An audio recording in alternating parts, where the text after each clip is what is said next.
छत्तीसगढ़ के 25 जिलों में लॉकडाउन बढ़ने के बाद छत्तीसगढ़ के गृह मंत्री ताम्रध्वज साहू ने प्रदेश के शहरों का दौरा किया। सुबह करीब 10 बजे से वे रायपुर के चौक चौराहों का जायजा ले रहे हैं। इस दौरान गृह मंत्री ने शहर में तैनात पुलिस अधिकारियों और कर्मचारियों से चर्चा भी की। गृह मंत्री ने बताया कि प्रदेश के पुलिस जवान पिछले 1 साल से कोरोना के खतरे के बीच लगातार ड्यूटी कर रहे हैं। कोरोना की पहली और दूसरी लहर में कई कर्मचारी संक्रमित भी हुए हैं। ऐसे में उनका हौसला बनाए रखना और उनकी समस्याओं को जानने की आवश्यकता है। वहीं उन्होंने ये भी कहा कि वे जवानों से हालचाल जानने के साथ उनकी समस्या भी जानने की कोशिश कर रहे हैं। गृह मंत्री ताम्रध्वज साहू ने दुर्ग ग्रामीण विधानसभा के कई क्षेत्रों में पहुंचकर लॉकडाउन की स्थिति का जायजा भी लिया। इस दौरान उन्होंने मरौदा के शासकीय स्कूल में चल रहे टीकाकरण की स्थिति का भी जायजा लिया। तो रायपुर और दुर्ग की 2 तस्वीरें। बता दें कि आज प्रदेश के गृह मंत्री ताम्रध्वज साहू ने कई जगहों पर दौरा किया, जायजा लिया लॉकडाउन की स्थिति का। इसके साथ ही लगातार जिस तरह से पुलिसकर्मी अपनी ड्यूटी निभा रहे हैं और कर्तव्य के पथ पर अग्रसर हैं, उनसे उनकी समस्याओं को भी जाना, उनका हालचाल भी जाना, क्योंकि जिस तरह से प्रदेश में कोरोना का संक्रमण तेजी से पैर पसार रहा है, इसमें फ्रंटलाइन वर्कर्स भी लगातार इसकी जद में आते जा रहे हैं। इस लिहाज से अगर देखा जाए तो गृह मंत्री का ये दौरा और उनकी हौसला अफजाई करना कहीं न कहीं उनके लिए भी एक मोटिवेशन का काम करेगा।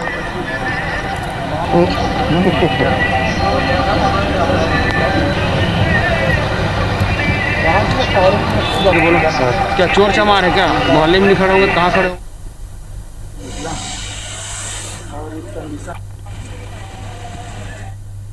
लॉकडाउन की स्थिति देख लें और अपने पुलिस के जो अधिकारी कर्मचारी जो ड्यूटी लगी है 24 घंटे भयावह कोविड की स्थिति के बावजूद, तो उनसे मिलने, उनसे चर्चा करने की उनको कोई समस्या तो नहीं है, तो उसके लिए भी चर्चा करना, जानकारी लेना मूल उद्देश्य ये है। जरा जानकारी के साथ हमारे सहयोगी विनय इस वक्त हमारे साथ जुड़ रहे हैं। विनय, जिस तरह से आज गृह मंत्री ने दुर्ग और रायपुर जिले का दौरा किया है और साथ ही पुलिस कर्मियों से बातचीत कर उनकी समस्या को जानने की कोशिश की है, निश्चित तौर पर एक सराहनीय प्रयास उनका।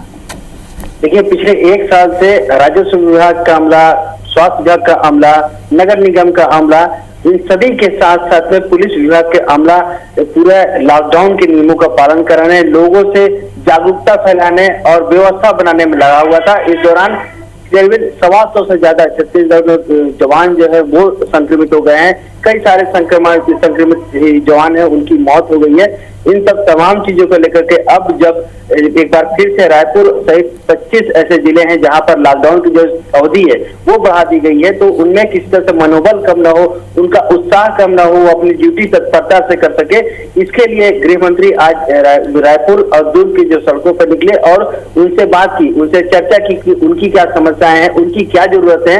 इन सब तमाम चीजों के बारे में उन्होंने हालचाल जाना, साथ में व्यवस्थाएं कैसी है, किस तरह से लोग आ रहे हैं, उन्हें क्या समझाइश दी जा रही है, इन सब तमाम चीजों के बारे में उनसे समझा।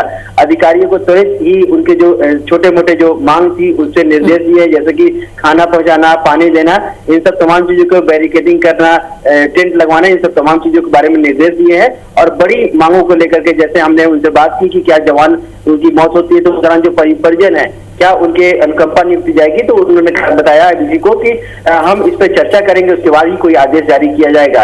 उनका कहना था कि ऐसे हम बातचीत करते रहेंगे अन्य जिलों में जाकर। तो ऐसी जो स्थिति है, आज गृह मंत्री ने जिस तरह के बाहर सड़कों पर निकले थे और लोगों से बातचीत की, पुलिसकर्मियों से बात की, निश्चित रूप से उनका जो मनोबल है वो बढ़ाने का काम करेगा। निश्चित तौर पर उनका मनोबल बढ़ाएगा भी। और इस संकट की घड़ी में जब फ्रंटलाइन वर्कर्स इतनी मुस्तैदी के साथ लगातार अपने कर्तव्य पथ पर काम कर रहे हैं, तो ये हौसला बहुत आवश्यक भी है इस वक्त उनके लिए। हालांकि जिस तरह से लगातार पुलिसकर्मी संक्रमित होते जा रहे हैं, क्या इसको लेकर कोई खास दिशा निर्देश गृह मंत्री ने दिए हैं विनय? देखिए, ये तमाम गृह मंत्री आज सड़कों पर निकले हैं, लेकिन इससे पहले भी कई बार जो जिला एसपी हैं उनसे, उनके माध्यम से जवानों तक वो अपनी बात पहुंचाते रहे हैं कि अगर ड्यूटी करें उस दौरान अपने संक्रमण की जो स्थिति है, लॉकडाउन के जो नियम है, जो ICMR की गाइडलाइन है, उनका पालन करते रहे ताकि वे संक्रमित न हो। क्योंकि एक बड़ा जो समस्या है पुलिस के विभाग के सामने ये भी आ रहा है कि जवान लगातार संक्रमित हो जाते हैं, ऐसे में व्यवस्थाएं किस तरह से बताएं। तो वो व्यवस्था बनाने के लिए लगातार जो गृह मंत्री हैं वो एसपी को निर्देशित करते हैं और वो जो उनके निर्देश है वो निचले लेवल तबके तक पहुंचाया जाता है। तो उनको पहले से इस बात को ताकीद करती जा रही है कि जो संक्रमण की स्थिति का ध्यान रखें, लोगों से दूरी बनाकर रखें, डॉक्यूमेंट की जांच करें और इससे सबसे बड़ी बात जो उनको निर्देश दिया है, किसी को परेशान न हो और खुद से भी संक्रमण से अपने आप को बचाए। तो इस तरह का जो दौरा है ये पहली बार है, लेकिन वो पहले भी इस तरह से जो निर्देश है वो जारी करते रहे हैं। जी, तमाम बातचीत के लिए आपका बहुत बहुत शुक्रिया विनय। और निश्चित तौर पर गृह मंत्री का ये दौरा कहीं ना कहीं पुलिस कर्मचारियों के मनोबल को बढ़ाएगा, उनकी हौसला अफजाई का ये प्रयास बेहद सराहनीय है।